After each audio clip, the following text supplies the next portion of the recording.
ನನ್ನ ಹೆಸರು Santosh Kumar, welcome seeds ಪ್ರತಿನಿಧಿ. ನಿಮ್ಮ ಪರಿಚಯ ಮಾಡ್ಕೊಳ್ಳೋಣ ಫಸ್ಟು. ನಮ್ಮ ಹೆಸರು ಮಾರುತಿ ಉಪ್ಪಾರಳ್ಳಿ ಅಂತ. Okay Madhugiri taluk Tumakuru district. Okay ಇದು ಯಾವ ತಳಿ ಹಾಕಿದ್ರೆ, ಯಾವ ಕಂಪ್ನಿ, ಯಾವ ತಳಿ? ವೆಲ್ಕಮ್ ಕಂಪ್ನಿಯವರ ಇದು ಡ್ರೋನ್ 181. ದ್ರೋಣ 181 ಹಾಕಿದ್ದೀರಾ. ಹೆಂಗಿದೆ ಅಣ್ಣ ಕಾಯಿ ಸೈಜ್ ಆಗಲಿ? ಸೈಜು 5 ರಿಂದ 6 ಕೆಜಿ ಬರುತ್ತೆ. ತುಂಬಾ ಚೆನ್ನಾಗಿದೆ. ಗಟ್ಟಿ ಎಲ್ಲ ಗಟ್ಟಿ ಇದೆ. ಗಟ್ಟಿ ಚೆನ್ನಾಗಿದೆ. ಪಾರ್ಸಲ್ ಎಲ್ಲ ನಿಮ್ಗೆ ಎಲ್ಲಿಗೆ ಹಾಕ್ತೀರಿ ಇದು? ಇವರೆಲ್ಲ ಬೆಂಗಳೂರಿಗೆ ಹಾಕ್ತಾರೆ ಸರ್. ಎಲ್ಲ ಬೆಂಗಳೂರಿಗೆ ಹಾಕ್ತೀರಾ? ಎಷ್ಟು ಬರ್ಬೋದು ಒಂದು ಎಕರೆಗೆ ಇಳುವರಿ? 16 ರಿಂದ 18 ಟನ್ ಬರುತ್ತೆ. 16 ರಿಂದ 18 ಬರುತ್ತೆ. ಒಂದ್ಸಲ 20 ಬರುತ್ತೆ. ಓಕೆ. ಟನ್ ಬರುತ್ತೆ. ಕಾಯಿ ಶೈನಿಂಗ್ ಹೆಂಗೈತೆ ಅಣ್ಣ? ತುಂಬಾ ಚೆನ್ನಾಗಿದೆ ಸರ್. ನೈಸ್ ಆಗಿದೆ ಕಾಯಿ. ನೈಸ್ ಆಗೈತೆ. ಮತ್ತೆ ಮಾರ್ಕೆಟಲ್ಲಿ ಡಿಮ್ಯಾಂಡ್ ಐತೆ. ಡಿಮ್ಯಾಂಡ್ ಐತೆ. ಒಂದು ಎಕರೆಗೆ 16 ರಿಂದ 18 ಟನ್ ಆಗುತ್ತೆ. ರೋಗಕ್ಕೆ ಹೆಂಗಿದೆ ಅಣ್ಣ? ವೈರಸ್ಗೆಲ್ಲ ರೋಗ ಏನಿಲ್ಲ ಸರ್. ರೋಗ ಏನಿಲ್ಲ.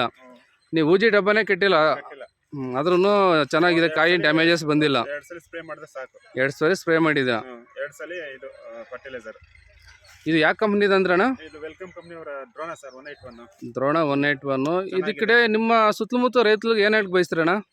ಮೊದಲು ಯಾವ್ದೋ ಬೇರೆ ಕಂಪ್ನಿ ಆಗ್ತಾ ಇದ್ರು ಸರ್. ಇವಾಗೆಲ್ಲ ಬರೀ ಇದೆ ಜಾಸ್ತಿ ಬೆಳೀತಾ. ಮೊದಲಿಗೆಲ್ಲ ಬೇರೆ ಕಂಪ್ನಿದ ಹಾಕ್ತಿದ್ರು, ಬರೀ ಇದೆ ಬೆಳೀತಾ. ಬಟ್ ಈಗ ನಿಮ್ಮ ಸುತ್ತಮುತ್ತ ಎಲ್ಲ ದ್ರೋಣ ಜಾಸ್ತಿ ಬೆಳಿತಿದ್ರ.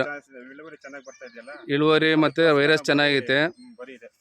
ಕಾಯಿ ಎಲ್ಲ ಚೆನ್ನಾಗೈತೆ. ಯೂನಿಫಾರ್ಮ್ ಆಗಲಿ, ಒಂದೇ ಗಾತ್ರದ ಸೈಜು ನೈಸ್ ಆಗಿದೆ ಕಾಯಿ. ನೈಸ್ ಇದೆ.